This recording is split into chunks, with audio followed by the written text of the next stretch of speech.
Olive Garden's never-ending pasta bowl is back. Neighbors across Portland and the region are dealing with homeless encampments, and tonight we're taking a close look at how the city of Portland is failing to help neighbors and the homeless in our ongoing special reports asking, is Portland over? Our Coin 6 investigator, that's Dan Tilkin, here in studio with us with why one neighborhood feels like it is getting nowhere with the city to be able to reclaim their streets and feel safe once again, Dan. Yeah. Before we get to the specifics of their situation, I want to show you the big picture.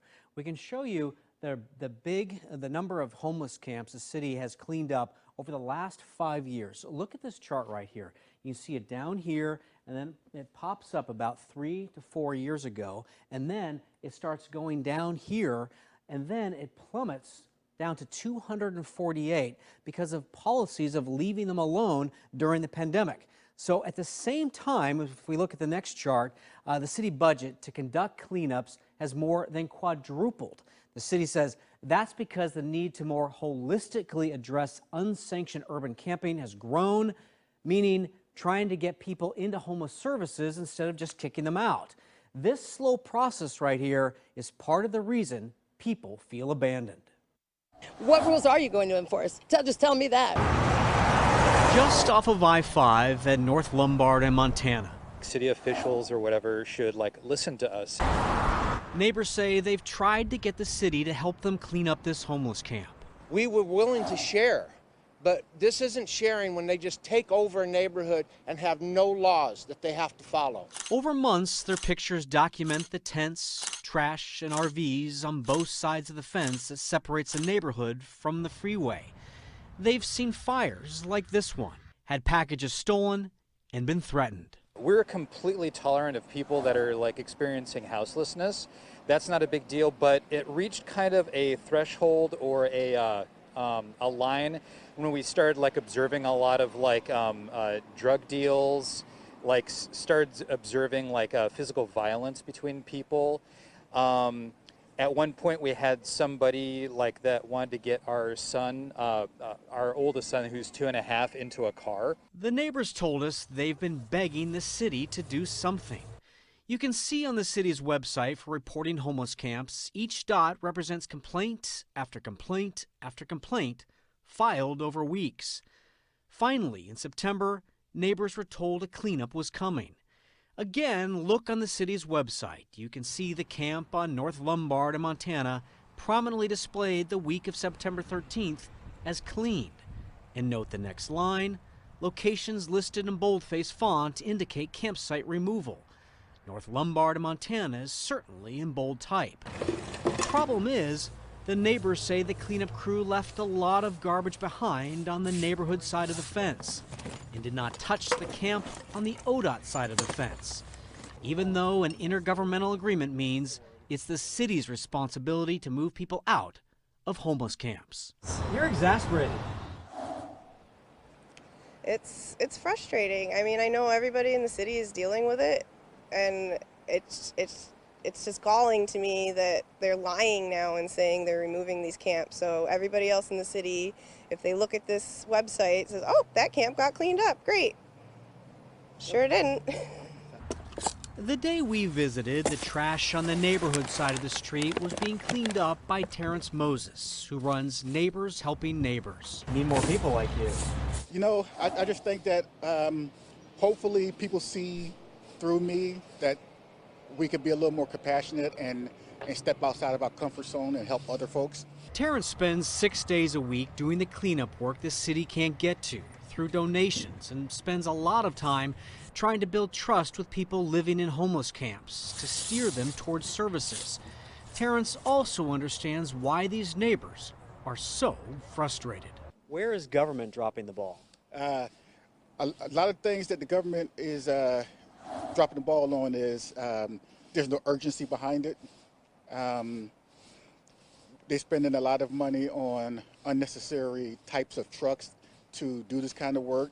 They spend a great deal of their time having to bag items because they use box trucks.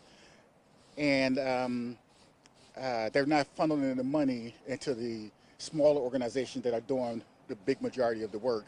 The neighbors complained to the city's one point of contact campsite reporting system. But we can show you why it's not that easy. At this camp, you can see electrical cords coming from a utility box to tents. At least one box says CenturyLink, which is now called Lumen. A spokesman told us, "We understand the community is frustrated, as are we. We have secured our cross boxes, including placing locks and chains on them. Unfortunately, we continue to see them damaged. It's important to us because the damage can potentially impact important services." Meanwhile, ODOT is responsible for the fence, locking the gate and fixing any holes. And again, ODOT can only clean up camps and garbage if the city works to move people out of the camps first. The people who are responsible for camp cleanups fall under Mayor Ted Wheeler's jurisdiction. But when we asked him about cleaning up freeway camps last spring, he told us this. I want to be clear, every one of the right-of-ways you just mentioned, the litter, the graffiti, that's not the city. That is the state. Those are ODOT right-of-ways, and that is their responsibility. When it comes to abandoned vehicles, that's the Bureau of Transportation. And a request to PBOT to make parking on Montana Avenue illegal from a neighbor 2 years ago shows PBOT has been dealing with a heavy caseload for a long time, replying, "Investigations are taking up to 12 weeks to complete based on our backlog of requests and staffing." And also consider the county runs the joint office of homeless services with the city to oversee the delivery of social services to homeless people. And the person who runs the city's housing bureau is Commissioner Dan Ryan, whose efforts to build safe rest villages for the homeless is taking months longer than expected. Then consider the city is prioritizing which camps are to be cleaned up first based on whether they are high or low impact. As of late last month, 71 camps were considered high impact. But in this statement, the city says, if we were using our pre-COVID-19 standard operating procedures, there would be somewhere between 200 and 300 sites that would meet high impact criteria. The reason there are only 71 is because we have increased the threshold for encampment removals due to the health and safety guidelines we implemented in conjunction with Multnomah County Public Health and the CDC. The city tells us this neighborhood is considered high impact and sent us pictures of the 3 days crews spent cleaning up. But after saying no to our interview request, a spokesperson wrote this. Most of the items in the encampment were deemed personal property, which people placed on vehicles, which meant that we could not collect it. Although we performed a campsite removal, I can understand how some people might think it was partially done. However, we have very strict guidelines about what we can and can't collect, and we always adhere to those guidelines. In regards to the encampment on the other side of the fence, each encampment is assessed and scheduled for removal if deemed necessary on an individual basis. But we have to prioritize the sites that pose the greatest health and safety risks to the community and can only work as much as our resources allow. I feel like you guys are in a loop. We are. We're definitely in a loop. This is a Band-Aid. These people who left here are now somewhere else in Portland doing the same thing they did to our neighbor, to other people. And I feel horrible about that because, I mean, nobody deserves to live in the conditions that are now left here, even after they're gone. What you can't see on this report is the smell, and it's bad. Just days after we met with the neighbors and the street was cleared, RVs parked again. That was followed by these people, dressed in black, showing up in the neighborhood to show support for the homeless and leaving neighbors feeling intimidated. You said you're not going to surrender. I'm not. This is our home. We live here. We're not giving this up. We've got 2 little kids. If you would just see them one time walking down the street hand in hand, you would know why we're fighting for this. Such a fragmented process. I want to show you another reason the city is so overwhelmed and slow to respond. This is a citywide map of real-time complaints about homeless camps over the last month. Look at all the dots here. The latest report shows 992 reports in 1 week. That is not unusual if you show you the next graph. The week the neighborhood was supposedly cleaned up, 2004 new campsite reports identifying 123 active campsites throughout the city were made.